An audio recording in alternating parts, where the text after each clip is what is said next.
Hey there, welcome to the Dwarven Forge workshop. This is our secret little workshop in the back of the studio where we do our prototyping, some casting, and in this case we're going to do a custom build. So our challenge today is we're going to make the Yawning Portal Tavern for Satine for her Sirens of the Realms game. So the Yawning Portal is a very famous inn/tavern in Waterdeep. We've got some inspiration over here. He's built a tavern around this well. It's like a 200-foot sheer drop down into Undermountain. And he sells rides down. He'll drop you down with a rope for a gold, whatever. So basically it's a cool tavern that has a giant hole in the middle of the floor that we have to do a thing going down to. So here's what we put together so far. Voila, the Yawning Portal. And this was based on kind of on this official map. We kind of use this as a jumping off point and roughed out tavern. We got sort of the kitchen area and sort of private rooms back here, main bar area, main table seating.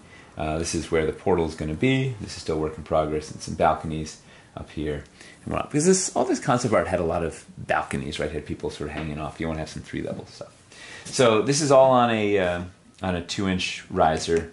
So that we could have some depth going down, right? We want the portal going down through these little custom risers, and then it'll be, the idea is you'll be able to pick up in, right now it's in 3 different chunks, you'll be able to pick it up so the team can fly it in and out off your table. A couple of challenges ahead of us today. So number one, we want to try and finish out this, the portal here, the well. So we need to have a nice, we're going to try and do something like this, like a stone rim that surrounds the whole thing.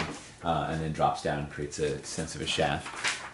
Originally I wanted to put cool LED under there so there'd be some like cool light coming out sort of thing, but it's just like a dark shaft, so we're just going to let it be dark where it is. So we got to clean this thing up. But the bigger problem is Selena, who's hiding behind the camera over there, took one look at this and said, oh, this is awesome, you have a stage and all, but where's the audience going to be? Well, there's no room. So we built a little custom stage over here, but there's nowhere for the audience to be. This is a show about a band of bards performing. Like, it's all about the performance is everything, right? So we don't have any room for our audience.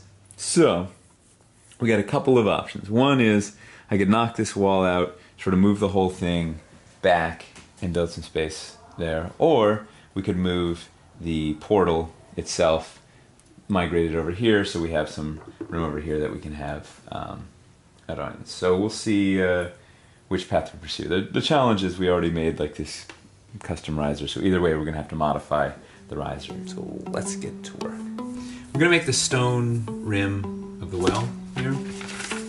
Because we need to do this really quick, and it's a one-off and it's only going to be on camera, we're just going to do some foam smithery. Right? We're just going to make this out of EVA foam and then paint it up, and it'll look good on camera. It won't be up to standard of the stuff we normally make, but it'll look good enough for this, and we can do it quickly in one shot. So I'm going to use a 1-inch thick EVA foam so it has some nice height to it, kind of like this has a nice height so drunk people don't actually accidentally fall into the thing. So we're going to do it super analog style, right? Just get a compass, do a thing. It's supposed to be 40 feet in diameter. So the outside, we're doing 8 inches on the outside. What I love about EVA foam is it's really cheap, it's really easy to work with. You can cut it with a saw, you can cut it with a knife, but it's pretty sturdy, it holds its shape. And we have tons of it. Safety first. Voila. So it's not totally perfect, but we like that. These little analog imperfections are what help make it feel real, and it's a quick one-off, so it's good enough to the naked eye. So let's see if it'll fit. Yeah, it's gonna work great. Yeah, so it's a good height. No drunk adventurers will fall in there and perish. They have to pay their gold to get in there. You're gonna pencil out kind of some spots for the stones. What we're going to do is we're just going to carve, like lightly carve into the blade. This is where the outline of these stones. And then paint will make it look pretty good. Got nice fresh blade. First we're going to cut, this is going to be our opening. I'm basically just going to kind of bevel each of these little cuts. Just a little thing like that. These are knitting blocking mats for figuring out what you're going to knit. I guess you pin it to or crocheting blocking mats, knitting blocking mats, I think. I don't know. There's a whole bunch of ways you can buy sheets of EVA foam that are pretty cheap. Just a simple razor blade or X-Acto knife. It's a pretty simple thing you could do at home. You don't have to have too much skill to do some foam smithery. There's a bunch of time on your hands because this is ponderous. Unlike our actual hand sculpting, which requires a staggering amount of skill and patience, this is a pretty easy little home mod you could do. So here we are, 6 blades later. And we're just working on the inside here now. We're just trying to do usually vertical lines, and little horizontal lines to kind of carve out the sense of a little stone shape in there. That's something I learned from Stefan. Is that you have to care about every single brick. You know, every single little bit on there you have to care about. Try and give each one a little piece of character, a little something that makes it special. It's the Dwarven Forge way, right? Care about every single little detail of every single little inch of things.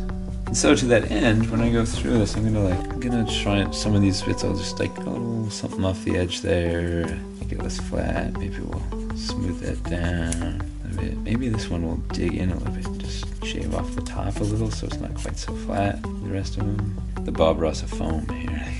We're just gonna make a little happy little stone right here. This one's gonna Plasti dip or tool dip. It's a liquid rubber. I like it because it seals it, it makes it a little stronger, it kind of feels nice to the touch, and it's thick, so it bubbles up and gives it a little bit of texture. I also sprinkled a little bit of sawdust here and there to kind of break up the smoothness. So it's starting to give it a little texture, which should look good once Aaron paints it. Now we're just testing the placement. I moved the whole well over, so Toby's gonna have to build a new riser for the bottom, so we have the whole place here, but this gives us space for an audience. As Selena flagged, let's have room to make this performance look awesome, right? When the Sirens are over here doing their thing, we want to be able to focus on it and make a cool shot. Then I went ahead and I put a couple of pole accessory holes in there so that we could accessorize this thing with some gargoyles and the like, right? Because who doesn't need gargoyles perched on everything? And then this is gonna live. It's gonna live something like that. I think it's gonna work. Could be pretty good. So we need to take it, send it over to Aaron to paint it up, build out a new platform under here. Meanwhile, I'm gonna work on this wall, get the stage painted up, and fix these up, and we'll have ourselves a Yawning Portal.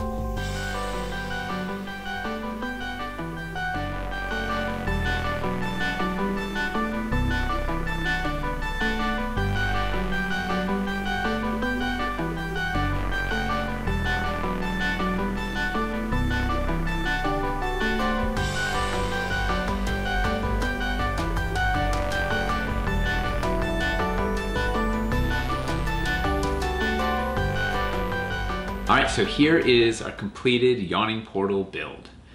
Can't wait to walk you guys through all the cool little details that we have in here. Let's take a look. So first off, we have the Yawning Portal itself. This is supposed to be a 40-foot diameter shaft going 200 feet down into Undermountain, and here it is. You saw we showed you how we built this little mock out of foam.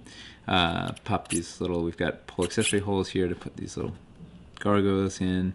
We put a little platform here that you can spelunk on in from there.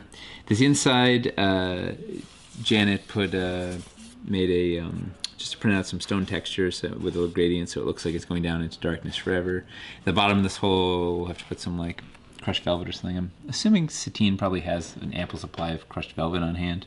She can put something nice down there. And all in all, I think it looks pretty nice.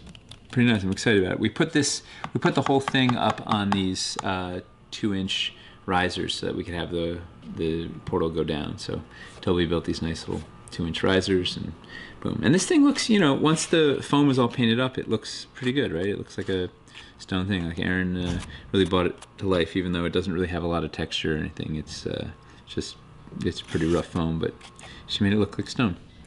So looking good. And we got around it, we have these pillars with LED lanterns, which I love, and a variety of little tables.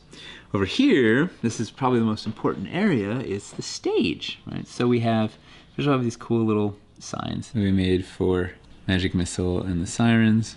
I love that line Janet put in, it's a can't miss. You know, Magic Missile's never missed. Yeah. Huh? We did there. We picked up this thing. We got nice boards, painted orange, bedazzled the thing. Got torches. And we have these little custom stairs for it, so you can get up there. We have a little corner over here for nefarious plotting. Then more, let's see, along here we've got seating for the commoners. So we have this little custom fireplace thing. This takes the fireplace, goes into an LED wall. Toby put a little custom LED and fire in there. We added a chimney in the top. Aaron painted the whole thing up so it's cohesive. It's this kind of warm, yellower stone texture than our usual, so the whole thing feels kind of more homey and in-like. She went in and sort of repainted all these stone bits to have that sort of same warm feeling to them. This is one of my favorite little areas. So it's a little plotting area with Aaron repainted all the drapes to be much more sateen color schemed, and same with these curtains. And then Toby rigged up these curtains so they're freestanding, put just like a little clear piece of plastic on the bottom, glue them together, and then so they become these cool little freestanding curtains we can use to cordon off the area. And then if you come over here, we go up the stairs. There's this little overhead lantern over here. This is like an upper bar area. You can see, oops, open that up. Some supplies here, and then this is like, there could be a little small bar up here, so patrons don't have to go all the way down and bother turning. They can deal with someone up here. Little balconies, so you can sit and watch people going down to the portal or with the stage or whatever's happening down there. And then another little nook. Should have put something in there, but we ran out of things to do. Another balcony. So over here we have the bar area proper. Oh, there's a back door over here, and a weapon rack by the door, right, so adventurers can like check their weapons. And then our front door over here, same thing. We have a weapon rack. And this, one of my favorite bits. This goes up in this thing. This Doug Barringer, who's one of our backers and does all these cool bits for us. He put this little sign. Janet designed the sign, and then he actually Mod Podged it onto the sign here. So we have a custom little Yawning Portal sign. Besides being like a nice fully functional bar with a little door to get in and out there, it has on the wall here, it has Grimvault. Durnin's big two-handed sword is on the wall, and you could, if you really get industrious, you could take it off the hooks, but it's a little tricky. And that was, Rudy was like, when I showed him some work in progress pictures, he's like, wait, where's Grimvault? And I'm like, what the heck's a Grimvault? He goes, it's a sword, Durnin's two-handed sword, and we gotta have him there. So sure enough, Grimvault is now mounted on the wall, ready to keep the peace, should need be, or if he has to go dive in. So we have some double doors to go into the kitchen if we need. And the whole back side of this thing is in stone. So here we have sort of a hallway with stairs going up to the second story. This is the kitchen area, which once again has another little custom LED fireplace. And we made little cupboards using an old shutter piece. This is now custom cupboards built into the wall. We've got some sacks, some food, supplies. There's stairs that actually go down to a lower level there. And over here, this is like the, kind of like the, I don't know, it's like the purple throne room or something. It seems like this is the room that like Satine would hang out in if she lived in here. And it's like this, like Prince would sit in his throne if he were alive in Waterdeep. This is where he would hang out. And once again, a custom painted purple dragon head on the wall. And more purple crystals. There's a cool little, there's also these clear ones. And a little writing desk here to keep notes or write adventures or do whatnot. And then finally, we have this last room here. This is the gaming room, where you can see there's a bunch of tables clustered around a little miniature dungeon on, once again, a custom painted purple table. Chairs and like, there's a sword of Andronicus on the stand here if you need to, probably reclaimed from some adventure, and some chests and whatnot. I think those are all the fun details of this bit. And that is our Yawning Portal build. It was a really fun team effort, cool challenge. We're really excited to give this to Satine and Rudy and see what Maze Arcana does with it, and we're looking forward to our next challenge for this pair. Thanks for watching, and I hope you might have learned a few things about making your own Yawning Portal. Have a good one.